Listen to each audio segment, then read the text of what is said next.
नमस्कार, मैं श्यामगिरी। आप देख रहे हैं टीएफडी इंडिया न्यूज 24। टीएफडी इंडिया न्यूज 24 में आप सभी दर्शकों का स्वागत है। अब तो आम लोग यह कहने लगे हैं कि मोदी का 100% झोला उठेगा। यह आम जनता कह रही है और आम जनता तो 56 इंच का छोटा बंदर भी कह रही है किसी को। अब ऐसे में कौन 56 इंच का कहा जाता था, नहीं कहा जाता था, जनता जो कह रही है वही जाने। लेकिन झोला तो उठेगा अब ऐसा लग रहा है, क्योंकि मोदी जी कहते थे कि मेरा क्या है, मैं तो फकीर हूं, झोला उठाऊंगा, चल पड़ूंगा। तो अब जनता कह रही है, 100% जनता कह रही है कि झोला उठाइए महाराज, निकलिए अब यहां से। लेकिन यह बातें एक अलग हो जाती हैं, यह कहने की बात होती है। लेकिन महत्वपूर्ण क्या है, क्या वाकई में इस सरकार का झोला उठने वाला है, इसे जरा समझिए। क्योंकि इस वक्त पीएम मोदी बड़े संकट में है, बहुत ही बड़े संकट, हर तरफ से संकट, सहयोगी दल से संकट, खुद की पार्टी से संकट, आरएसएस संगठन की तरफ से संकट, सरकार की तरफ से संकट, जनता की तरफ से संकट, अपने अंधभक्तों की तरफ से संकट, हर तरफ से संकट। पीएम मोदी संकट में फंस चुके हैं।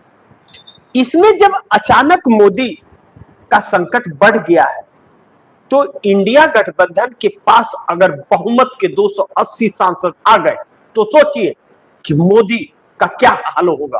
क्या झोला नहीं उठेगा? 100%।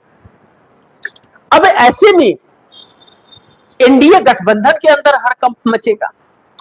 अब अचानक पोल ट्रैकर के सर्वे का चर्चा तेज हो गया है, और वह चर्चा ऐसा तेज हुआ है कि अब खुद के गठबंधन में हलचल मच गई है और खुद के संगठन में हलचल मच गई है, जिसका कोई तोड़ नहीं मिल रहा है अभी तक।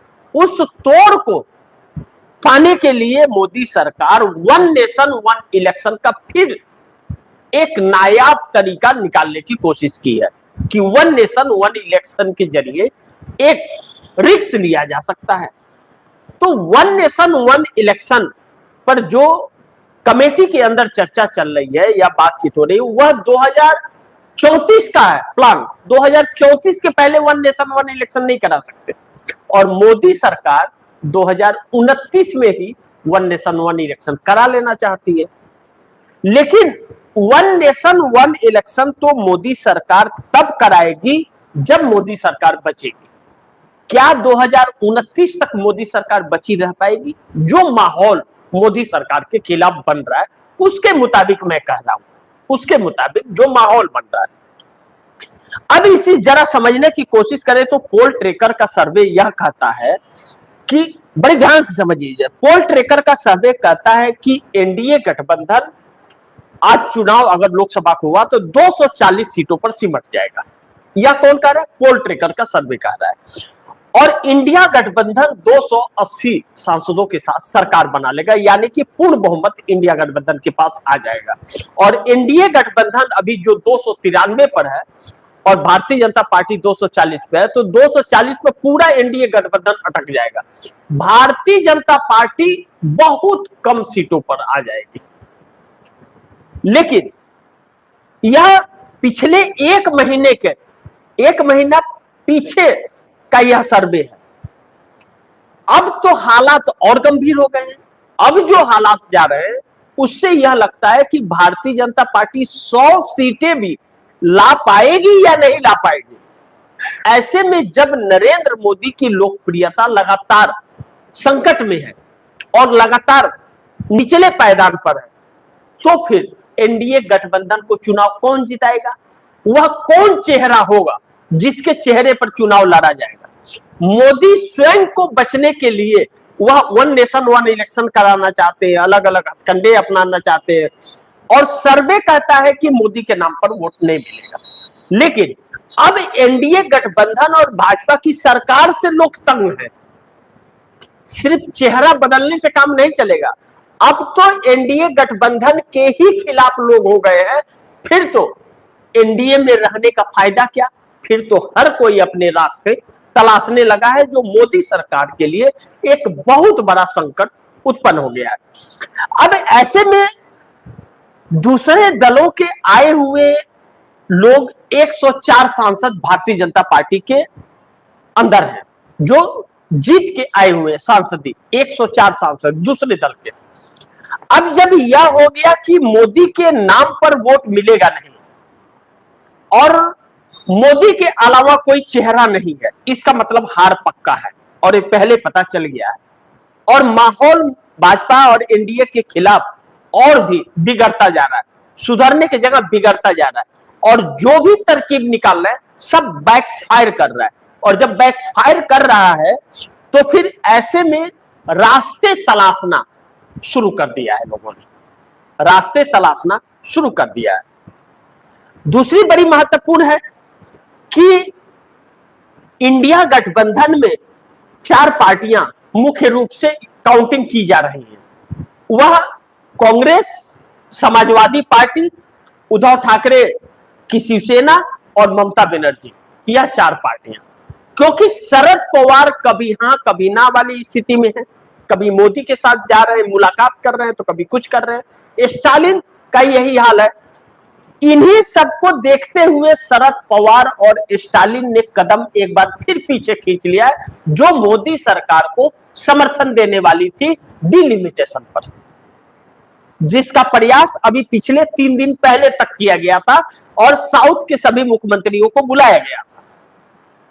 ऐसे में चंद्रबाबू नायडू अब सबसे पहले दूर भागने वाले एनडीए गठबंधन के अंदर होंगे। लेकिन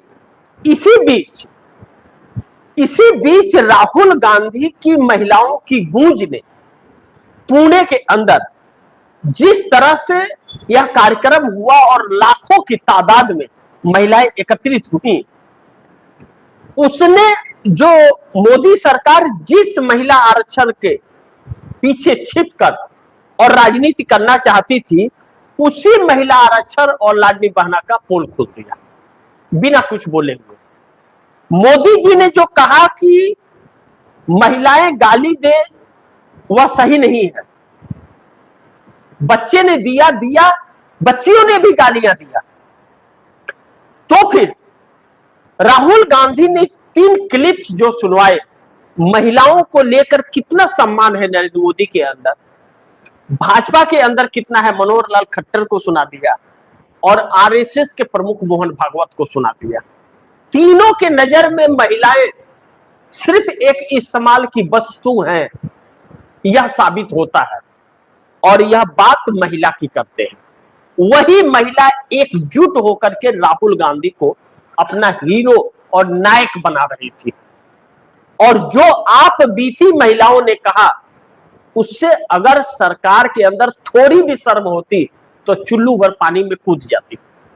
लेकिन इन्हें कोई फर्क नहीं पड़ता, और फर्क नहीं पड़ता है, लेकिन जनता ने फर्क डालना शुरू कर दिया है। फर्क ऐसा डालना शुरू किया है कि अब जनता डिसीजन लेने लगी है खुद का, कि हम किसी के परपंच और ढंड कमंडल में नहीं पड़ेंगे, बल्कि हम यह निर्णय करेंगे कि कौन सरकार हमारे लिए सही है और कौन नहीं है। किसी के भाषणबाजी और बंटवारे में हम नहीं जाएंगे। ऐसे में राहुल गांधी को अपना हीरो मानने लगी है महिलाएं, और जेन जी ने राहुल गांधी को अपना आइडल मान लिया है। ऐसे में मोदी सरकार के लिए बड़ा संकट और सहयोगी दलों के लिए एक बड़ा संकट उत्पन्न हो गया है, जिसको लेकर के नरेंद्र मोदी बहुत ही संकट में है। और इंडिया गठबंधन जो सर्वे में एज कर रहा है, राहुल की लोकप्रियता बढ़ रही है, जनता का झुकाव हो रहा है, उससे इंडिया गठबंधन से जो अलग अलग हुए थे वह अब कहीं न कहीं एकजुट होते हुए नजर आ रहे हैं, क्योंकि इंडिया की 280 सांसदों का बहुमत हासिल करता हुआ नजर आ रहा है। तो सब जो बिखर रहे थे एकजुटता में, वह तब्दील होते जा रहे हैं। तो मोदी के लिए और भी संकट बढ़ रहा है कि तब इसी एकजुटता से झोला उठेगा, और जनता एकजुट, विपक्षी पार्टियां एकजुट, तो फिर नरेंद्र मोदी का झोला उठने से कोई रोक नहीं पाएगा।